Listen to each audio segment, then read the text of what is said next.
ভয় কিসে? আমি পাশের ঘরটায় আছি। হ্যাঁ, আমি ভাবছি বাড়ি ফিরে মাকে কি বলবো। ও যদি সত্যি আমার দাদা হয় তাহলেই বা কি বলবো। আর যদি দাদা না হয় তাহলে বা। শোনো মা রঞ্জনা, শোনো, কৌশিক পাশের ঘরটায় আছে, আমি ওকে পাঠিয়ে দিচ্ছি, তোমরা কথা বলো। কেমন? মহাদেব, মহাদেব, শোনো, কৌশিককে এভাবে পাঠিয়ে দাও। কেমন? ওরা একলা কথা বলবে আর তুমি বাইরে অপেক্ষা করবে। কেমন? স্যার যাও। মা রঞ্জনা, আমি তাহলে আসি, তোমরা কথা বলো। কেমন? ঠিক আছে মা, ঠিক আছে। গুড লাক মা, গুড লাক। হ্যাঁ,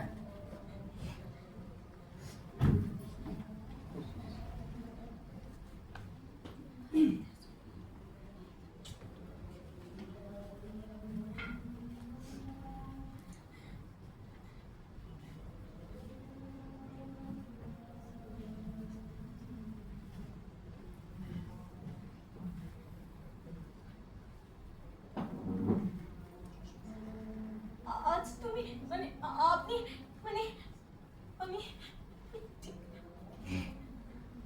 ঠিক- আমি ঠিক চিনতে পারছি না। তুমি মিঠুদা নও? আমাকে চিনতে পারছো না? আমি রঞ্জনা, রঞ্জু।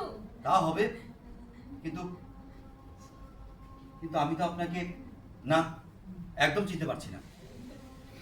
তোমার নাম কি? আমার নাম কৌশিক গুপ্ত। তুমি ঠিক জানো এইটাই তোমার নাম? নিশ্চয়ই জানি। জীবনের শেষ করতে দাঁড়িয়ে মিথ্যে কথা কেন বলবো? ও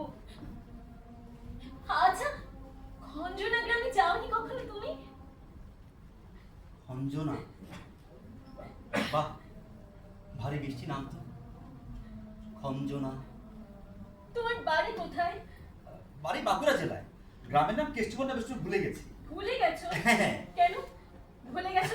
ছেলেবেলায় পালিয়ে এসেছিলাম তো, তাই। তুমি মিথ্যে কথা বলছো না তো? তোমার গলাটা না অনেকটা ঠিক আমার মিঠুদার মতো, কিন্তু তোমার এই মুখাময় দাড়ির জন্য আমি ঠিক তোমাকে চিনতে পারছি না। আমাকে ঠকিও না, সত্যি করে বলো তুমি মিঠুদা নও? দেখো, মরবার ঠিক আগ মুহূর্তে শুধু শুধু মিথ্যে কথা কেনই বা বলবো? আচ্ছা, তোমার গলায় হয়তো কি এমন একটা টান হচ্ছে, আর আমার ঠিক মিঠুদার মতো মনে হয়। আচ্ছা তুমি বই ভালোবাসো? বই? হ্যাঁ, বই, কবিতার বই, রবীন্দ্রনাথের বই। আচ্ছা তুমি আবৃত্তি করতে জানো? আবৃত্তি কাকে বলে আমি তাই জানি না।